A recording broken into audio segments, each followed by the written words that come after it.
Tetapi ada satu murid yang punya tugas sebagai bendahara grup. Dia memegang kas kelompok 12. Dia berurusan dengan uang. Dan apa yang terjadi dengan murid yang satu ini? Pemegang buku kas itu adalah Yudas Iskariot. Dan dialah yang menjual Yesus dengan 30 keping perak.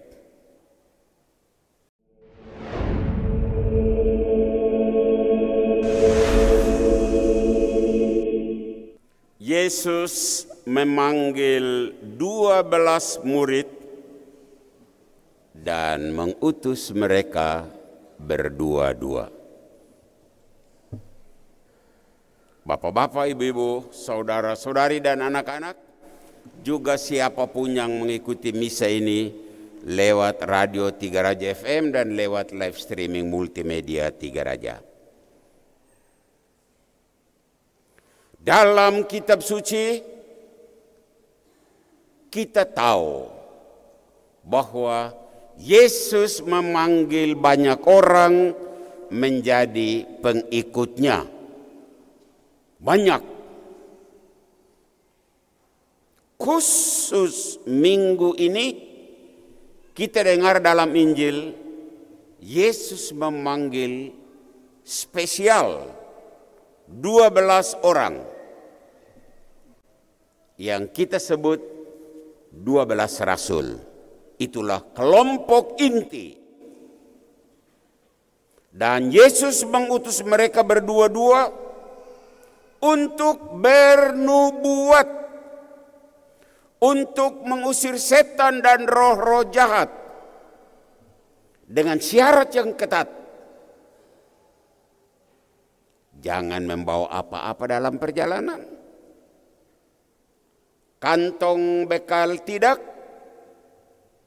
roti pun tidak, uang di pundi-pundi tidak, bahkan jubah cukup 1 buah. Kita bertanya, maksud apa Yesus membatasi barang-barang bawaan? Yesus sengaja membatasi barang bawaan agar para murid fokus pada tugas pelayanan dan bukan fokus pada barang bawaan, fokus pada milik pribadi, sibuk dengan urusan-urusan privat, lalu lupa akan tugas pokok. Dari 12 murid itu, pembagian tugas jelas dalam hal pelayanan dan pewartaan. Dan mereka menyebar ke banyak tempat, bahkan ada yang sampai India, Rasul Thomas. Dan yang lain sekitar Timur Tengah, bahkan ada yang sampai Eropa. Waktu itu, pemegang buku kas itu adalah Yudas Iskariot. Dan dialah yang menjual Yesus dengan 30 keping perak. Umat yang terkasih, zaman ini gereja punya orang-orang khusus itu. Mereka adalah kelompok 12. Mereka jadi tenaga inti di dalam gereja. Mereka ditabiskan. Mereka masuk di kelompok hierarki. Mereka diutus untuk bernubuat seperti para rasul zaman Yesus. Mereka diutus untuk mengajar dan menguduskan. Mereka diutus untuk mengusir roh-roh jahat. Sekarang, fakta biblis berkata, dari 12 murid yang dipanggil itu, tadi sudah disebut, 1 murid yang berani bermain api. Itulah Yudas. Dan ada peribahasa yang terkenal dalam bahasa Indonesia, barang siapa bermain api akan mati dengan api. Barang siapa bermain dengan duit akan mati dengan duit. Begitulah Yudas menemui ajalnya. Yudas bermain-main dengan duit, maka ia mati gantung diri bersama 30 keping perak itu. Saudara, fakta zaman ini gereja pun punya murid yang hebat-hebat seperti 11 orang itu.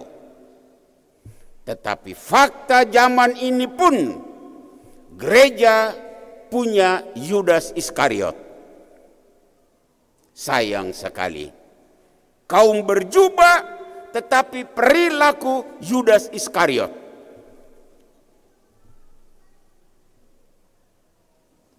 Dana untuk kegiatan orang muda disunat.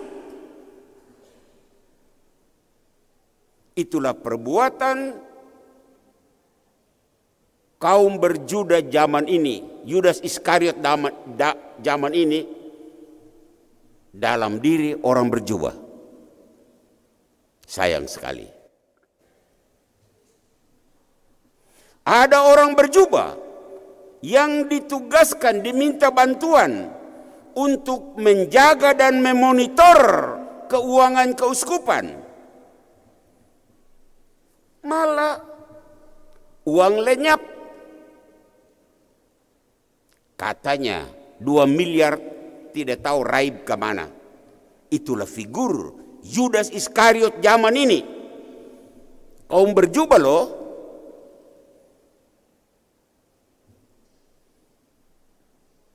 Pasti kamu dengar cerita itu. Dana untuk pembangunan gereja disimpan dalam rekening pribadi. Pribadi kaum berjubah itu. Maka apa yang terjadi? Raib. Tidak jelas pertanggungjawaban, dan itulah Yudas Iskariot zaman ini dalam diri kaum berjubah.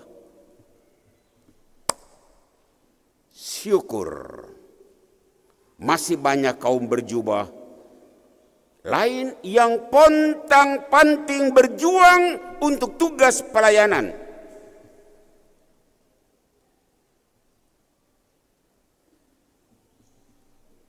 Mereka sama seperti Nabi Amos dalam bacaan yang pertama, setia pada tugas panggilan, setia menyampaikan kritik-kritik, setia memberikan peringatan-peringatan bagi dunia yang hanya cari keuntungan bagi diri sendiri. Syukur kita masih punya kaum berjubah dengan figur seperti itu.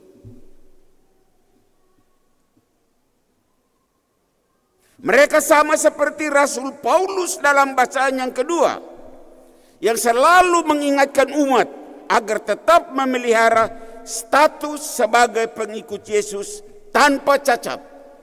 Kita dengar dalam bacaan yang kedua. Mereka sama seperti Rasul Paulus dalam bacaan kedua, dengan setia menyadarkan umat agar tetap menjaga kekudusan di hadapan Allah. Bersyukurlah. Dari sekian cerita miring tentang kaum berjubah, kamu masih mempunyai tenaga-tenaga yang masih setia seperti Nabi Amos dan seperti Rasul Paulus. Saudara umat yang terkasih, terlepas dari segala kekurangan dan kelemahan, bagaimanapun gereja harus tetap hidup, tetap maju, berkembang, dan fight menghadapi dunia ini. Maka ajakan dari pastormu, kalau Anda mendengar ada Yudas-Yudas hidup di tengah-tengah pemimpin kaum berjubahmu, jangan hanya omong-omong, jangan hanya gosip, tetapi marilah kita bersatu hati dan kita berdoa. Berdoa agar jubawan-jubawati, model 11 murid yang setia, semakin bertambah banyak dan bertambah banyak. Itu doa kita. Sementara kita berdoa juga agar para jubawan-jubawati model Yudas Iskariot berhenti membuat gerakan tambahan dan kalau bisa bertobat. Tuhan Maha Rahim, Tuhan Maha Hebat, dan Dia bersedia untuk menerima orang yang bersalah bagaimanapun tetapi sadar dan bertobat. Itu tugas berat dari kita umat. Sakit memang kita mendengar ocehan orang, omongan orang tentang pemimpin-pemimpin kita. Tetapi kita tetap bawa di dalam doa agar 11 murid yang lain berkembang. Sementara tipe Yudas Iskariot semoga bertobat. Tuhan memberkati gerejanya, Tuhan memberkati para tenaga inti kita. Tuhan memberkati kita semua. Amin.